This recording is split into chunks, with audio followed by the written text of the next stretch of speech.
आ जा रहा है, लुत्फ उठाए रोजमर्रा की जिंदगी का। पर अच्छे दौर में हम नहीं बदल सकते, सख्त दौर में हम बदल जाते हैं। अच्छे दौर में हम खुदा को नहीं जान पाते, सख्त दौर में हम खुदा को जान पाते हैं। आखिरकार आपको वो सुकून मिलेगा जो अक्ल से परे है। आपको बयान से बाहर खुशी होगी, बिला वजह आप खुश रहेंगे।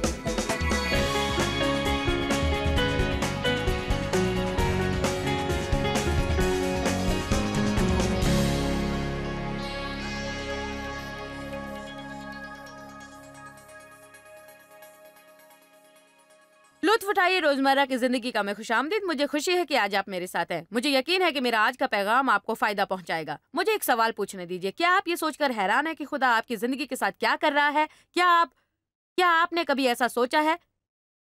आप अकेले नहीं हैं, हम सब वक्त बेवक्त ऐसा महसूस करते हैं। मैं आज इसी के बारे में आपको कुछ बताकर आपका हौसला बढ़ाना चाहती हूँ। इसलिए अब आपसे गुजारिश है कि आप ध्यान से ये सुने।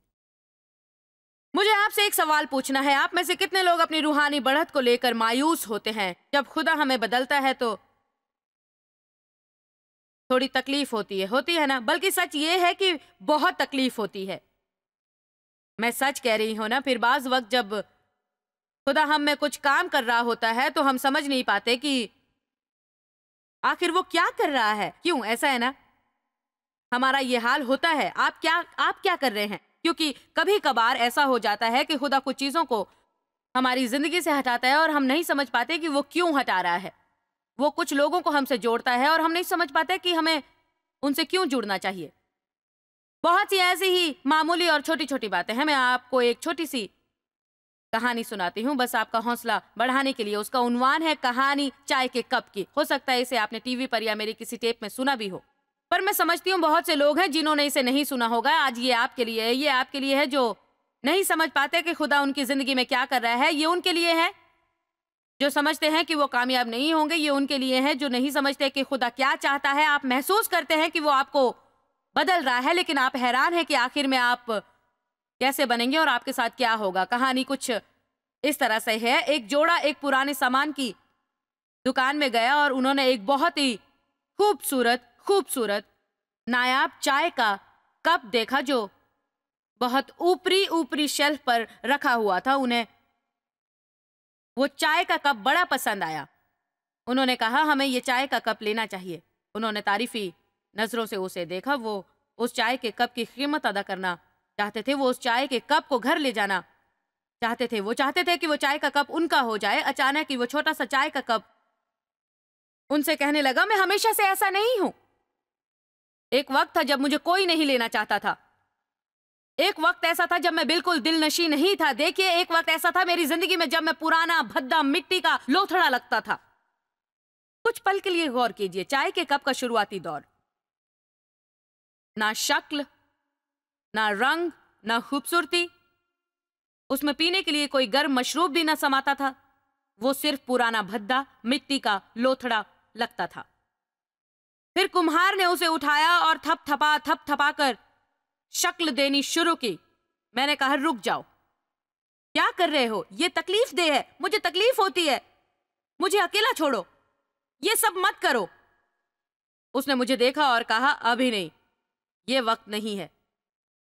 फिर उसने मुझे गोल चक्के पर रखा और मुझे गोल गोल घुमाने लगा। मुझे चक्कर आने लगा और आंखों में अंधेरा छा गया। ऐसा लग रहा था कि सब कुछ खत्म हो गया। सब कुछ घूमता दिखाई हुआ दे रहा था। सब कुछ बेकाबू होने लगा। मैंने कहा मुझे इस पर से हटाओ। उसने मेरी तरफ देखा और कहा अभी नहीं। आखिरकार वो दिन आ गया जब मेरी शक्ल बदल चुकी थी और गोल घूमने ने मुझे एक नई शक्ल अता कर दी थी। वो सब थपथपाहट, मोड़ तरोड़, दबाव, उसने मेरी मदद की नई शक्ल देने में। फिर अचानक ही उसने भट्टी में डाल दिया। मैंने उसे कहते सुना पहली गर्माहट। वहां बेहद तपिश थी, बहुत गर्म था अंदर।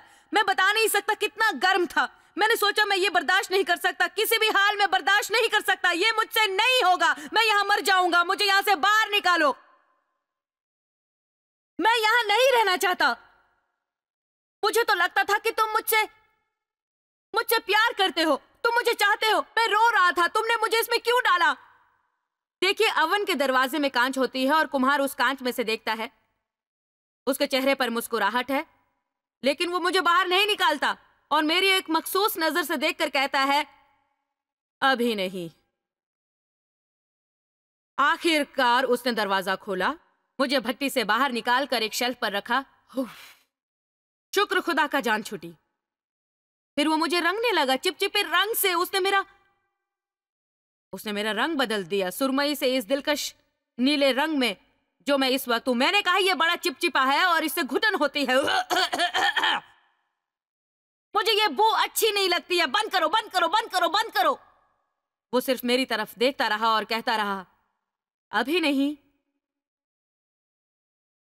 इसके बाद उसने मुझे दोबारा से भट्टी में झोंक दिया। इस बार उसने कहा, दूसरी गर्माहट। अब की बार दुगनी तपिश थी। मुझे यकीन नहीं था कि मैं बचूंगा। मैंने सोचा मैं खत्म हो जाऊंगा, आज मेरा खात्मा होगा, ये मुझे मार कर छोड़ेगा। मुझे यहां से बाहर निकालो, बचा बचा बचा, खुदा मुझसे बर्दाश्त नहीं होता। मुझसे सचमुच बर्दाश्त नहीं हो रहा है। क्या आप मुझे सुन रहे हैं? मैं बर्दाश्त नहीं कर सकता। मुझे बाहर निकालो। वो मेरी तरफ उस कान से देखता रहा और कहता रहा, अभी नहीं। फिर एक दिन आखिरकार दरवाजा खुला, मुझे बाहर निकाला और ठंडा होने के लिए शेल्फ पर रख दिया। वो मैं उस शेल्फ पर हूं। मैं फिर दोहराती हूं, उसने मुझे यहां इस शेल्फ पर रख दिया ताकि मैं ठंडी हो जाऊं। क्या कोई इस शेल्फ पर है? क्या कोई उस भट्टी में गया है? क्या कोई ऐसा महसूस करता है कि उसे नई शक्ल मिल रही है? कुछ चिपचिपी सी चीज आपकी जिंदगी में है। हम ये भी कहते हैं, यार बड़ा मुश्किल है, मेरे हालात परेशान कुन है।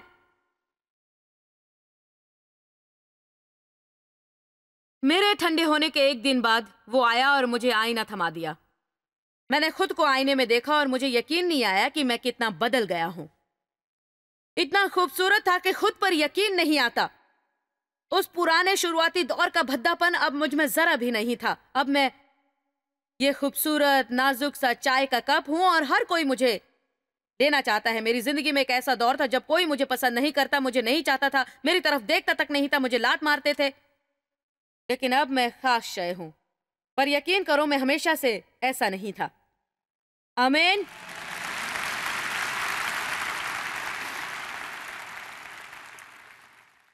आज मैं आपका हौसला बढ़ाना चाहती हूं कि आप बदल सकते हैं, पर हकीकतन हौसला नहीं हारना है, बाकी खुदा संभाल लेगा।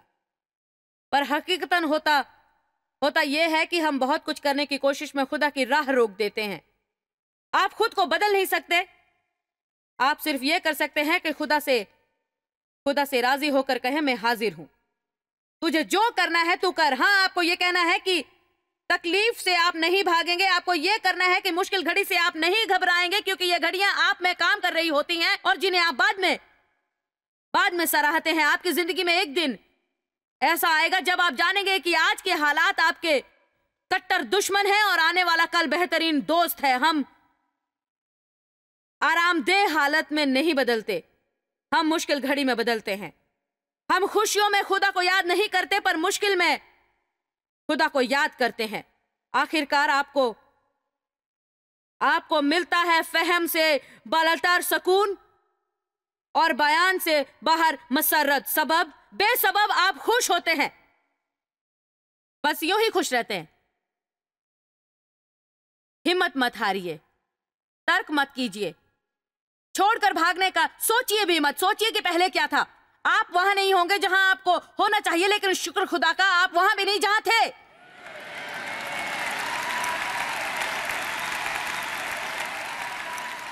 आप हम में से बहुतों की तरह हैं। आप सफर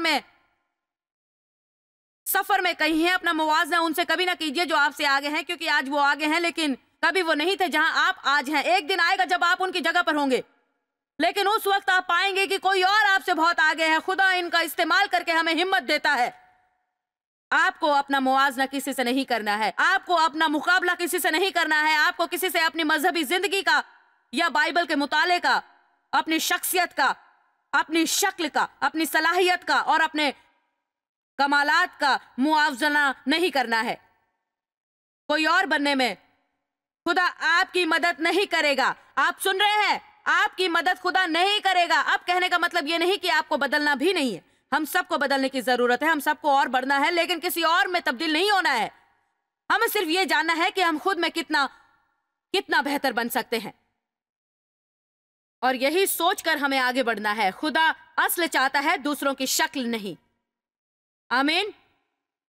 खुदा आपका इस्तेमाल करेगा, वो आपके जरिए दूसरों की मदद करेगा। आप में से बहुत लोग माजी में परेशान हाल होंगे, लेकिन हाल में उससे उभर रहे होंगे। आखिर में खुदा आपसे दूसरों की मदद करवाएगा। मैं आज आपकी हिम्मत अफजाई कर रही हूं, चाहे आप अपने सफर में जिस मकाम पर हो। हिम्मत मत हारिए, खुद को आमादा कीजिए। मैं पूरी कोशिश के साथ वो पूरा करूंगा जो खुदा मेरी जिंदगी में करना चाहता है। मैं आपका एक सेकंड और लूंगी ये बताने में कि खुदा कई महीनों से इबादत के बारे में मुझसे कुछ कह रहा है। ये बहुत आम सा है, लेकिन इससे जो मैंने दुआओं में तासीर पाई वो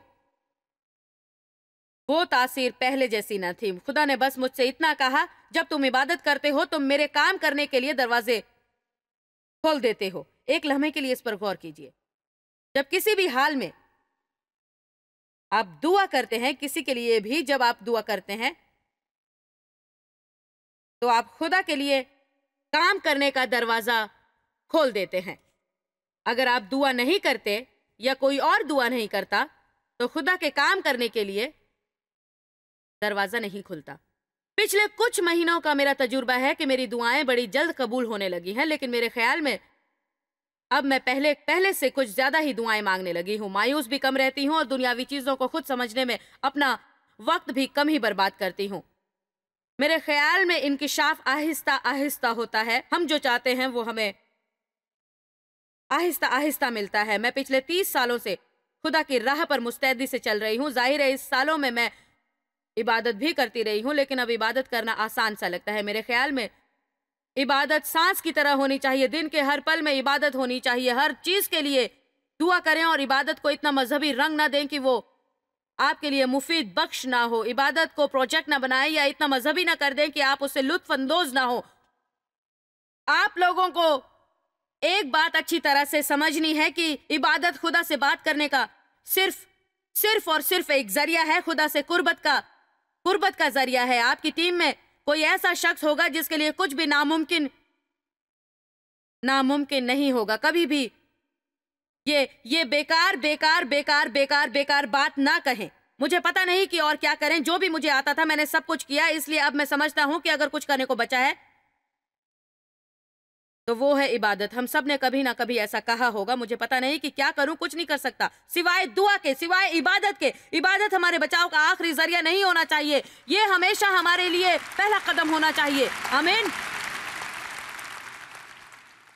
हो सकता है ये बात आपकी मदद करे कि आप इसे किसी कार्ड या कागज पर लिखकर घर में ऐसी जगह चस्पा कर दें जहां कई बार आपकी नजर उस पर पड़े। जब मैं इबादत करता हूं तो खुदा के काम करने के लिए दरवाजे खोलता हूं। जब आप अपने बच्चों के लिए दुआ करते हैं तो उनकी जिंदगी में काम करने के खुदा के लिए दरवाजे खोलते हैं। उन्हें डांट कर आप बेहाल हो जाते हैं, लेकिन कुछ फायदा नहीं पहुंचता सिवाय और ज्यादा बिगड़ने के। लेकिन जब दुआ करते हैं तो खुदा के वास्ते दरवाजा खुलता है काम के लिए। इसका यह मतलब नहीं कि खुदा हमें कुछ करने को नहीं कहता, लेकिन हम सबको पता है कि अक्सर वक्त मंसूबा हमारा होता है और हम दुआ करते हैं कि खुदा मदद करे। हमें यह कहना चाहिए कि दुआ करें, और अगर उसके लिए खुदा के पास मंसूबा है तो उस पर अमल करें। आप जिंदगी का लुत्फ नहीं उठा सकते अगर दुनिया को चलाने की कोशिश करेंगे। ये खुदा का काम है। ऊपर जो बालकनी में है उन्हें देख रही हूं। अगर मैं अक्सर यहां नीचे देखती तो मतलब ये नहीं कि मुझे आपका ख्याल नहीं है। तो मेरे साथ ये सोचे कि जब मैं दुआ करता हूं मैं दरवाजा खोलता हूं खुदा के काम करने के वास्ते। दरवाजा खोलता हूं खुदा के काम करने के वास्ते। आइए इसे फिर से सोचते हैं। जब मैं दुआ करता हूं मैं दरवाजा खोलता हूं। ये बहुत ही बाइस रहमत नहीं कि हमें यीशु का मुकद्दस नाम दिया गया है।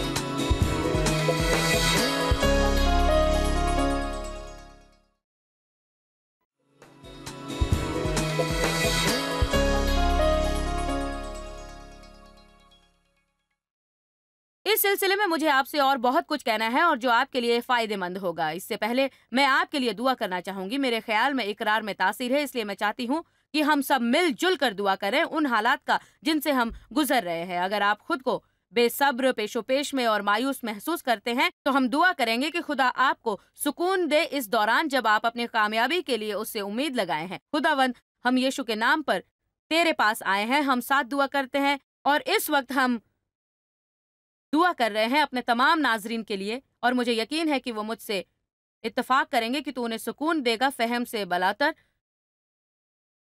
और देगा बर्दाश्त और सब्र करने वाला जज्बा, और बगैर शक व शुबह के वो एतमाद करते हैं कि जो भी तू करता है वो सही होता है, और जब भी करता है सही वक्त पर करता है।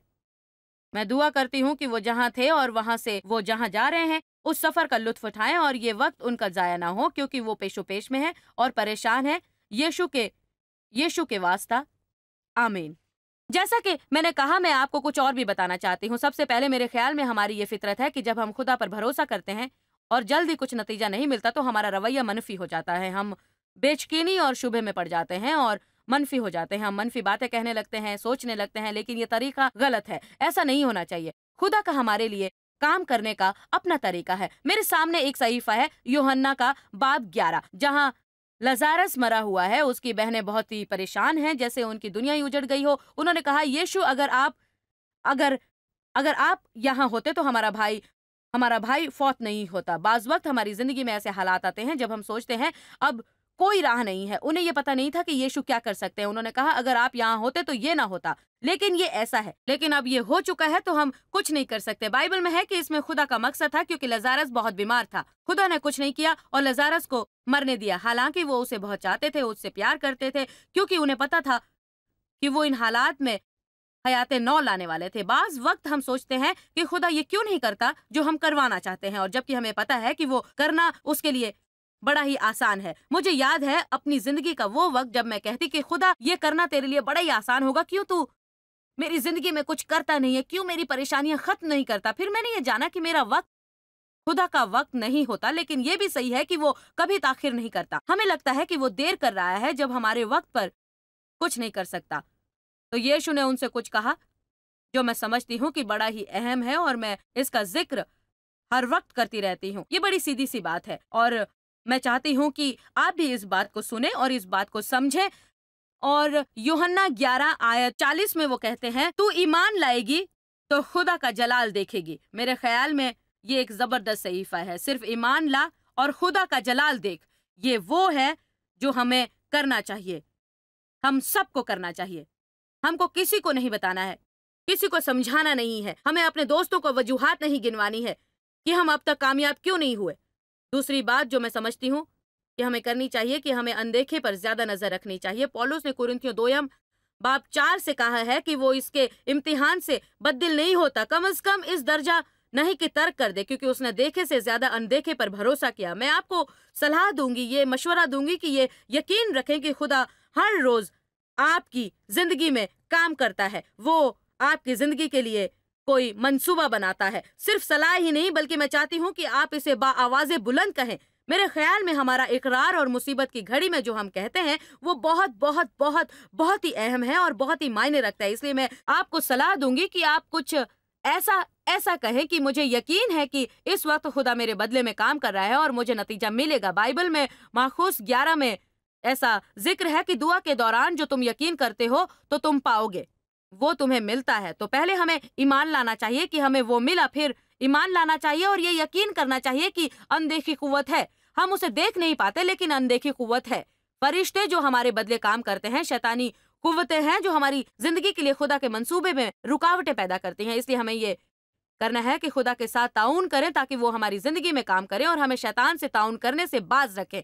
दूसरे लफ्जों में, अगर शैतान हमारे जहन में शक व शुबहात डालता है और मनफी ख्यालात डालता है और झूठ भी डालता है, तो उसका यकीन ना करके सिर्फ खुदा पर भरोसा करें, खुदा पर यकीन लाएं। इस तरह आप बहुत जल्दी कामयाबी पाएंगे।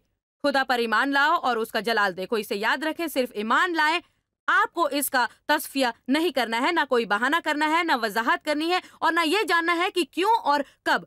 आपको सिर्फ ये कहना है, मैं खुदा पर भरोसा करता हूँ, उसके ईमान पर कायम रहूंगा और ईमान की बका के लिए जंग लड़ूंगा, खुदा पर एतमाद रखूंगा और अगर खुदा मेरी मदद करेगा तो कभी मनफी बातें नहीं कहूंगा। सिर्फ ईमान की बातें करूंगा और अनदेखे पर देखे की तरह भरोसा करूंगा। मैं सचमुच आपकी हौसला अफजाई करना चाहती हूँ कि जब आप खुदा पर भरोसा रखेंगे तो आपको अपने सफर का लुत्फ उठाना जरूर आएगा और कामयाबी के लिए आपको परेशान नहीं होना पड़ेगा। आज हम आपको पेश कर रहे हैं मेरी 4 हिस्सों की सीरीज बिलीविंग गॉड और मेरी किताब the secret power of speaking God's word. ये बहुत ही अहम किताब है और आपको इकरार के तरीके बताएगी। जब आप इन दोनों का ऑर्डर देंगे तो बोनस के तौर पर आपको दी जाएगी मार्क हिंकिंस की किताब द स्पिरिट ऑफ फेथ। मेरे ख्याल में ये तीनों चीजें इस सिलसिले में आपकी बहुत मदद करेंगी और आपके ईमान को मजबूत करेंगी। जब तक कि आपको कामयाबी नहीं मिलती, जब तक कि आप फतेहयाब नहीं होते और आप दूसरों के लिए मिसाल कायम नहीं करते। आप पर खुदा की रहमत हो। हमारे साथ बने रहिए।